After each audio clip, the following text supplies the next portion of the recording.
When you're an entrepreneur where there's nobody else behind you, it's on you. And one thing we're not talking about is the level of success. Everybody thinks they have to build fucking Uber. Everybody thinks they have to make millions of dollars.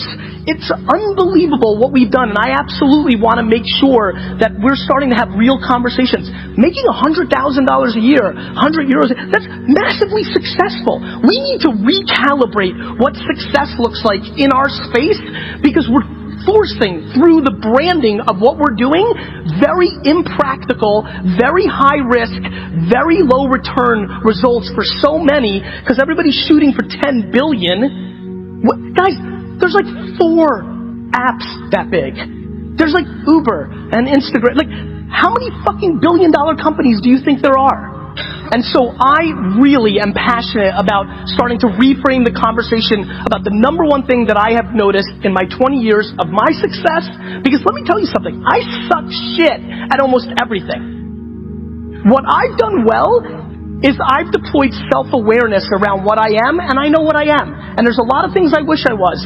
7 years ago, as a lot of you know, I had plenty of leverage in the Web 2.0 social media movement. I was one of the guys. I was one of the 20 most followed people on Twitter. I didn't go and raise $40 million to build the next Facebook. I didn't raise $50 million to build a platform around wine. I was self-aware enough, even though I had all the opportunity in the world to build a product, that I wasn't going to be successful. 7 years ago, I went out and built a boring digital agency, right? I built something practical. All my internet friends, a lot of the people going to be on the stage, they made fun of me. Like, why don't you go build a big company or something grand? I built what I knew I could build. I'm very proud that over the last 4 years, I've grown VaynerMedia from $3 to $100 million a year in revenue, not fucking valuation. This is not so easy. It's hard to have the ego and the humility at equal ends to figure yourself out. But I promise you, as I've looked across the landscape, and I've looked at 25, 50,000 startups at this point, right? I have now spent the last 4 years of my life with the Toyotas and the Pepsis and the GE, biggest brands in the world, myself, my inner circle. The one connection point from corporate America to startup, to VC, to personalities, the one connection point is self-awareness. Once you start understanding yourself, once you start actually executing on who you actually are versus who you wish you were, things start to change very quickly. And so the reason I'm passionate about this is always very worldly advice, and is probably historically always good things to talk about. I just feel that if any of you really paid attention to the macroeconomic infrastructure of what's happening in our space right now, this nirvana that we've lived through for the last 6 or 7 years is about to shift. It just is. It's just the data. I don't want it. I wish it was nirvana forever, just like everybody else. During the down cycles, the people that are able to win are the ones that are most in tune with themselves, the ones that are the most practical. So again, to make this valuable to you in this room, number one, if you're a startup, please start understanding how you're going to make money as soon as possible. You're running a business.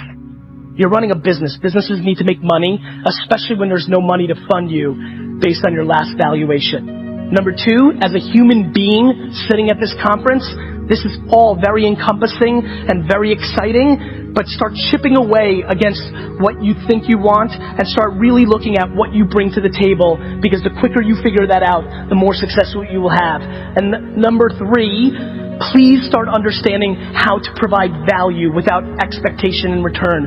It is unbelievable to me how many people already today, we've seen for 5 minutes, 7, 8 people giving me something as they think, but really expecting something in return for that give.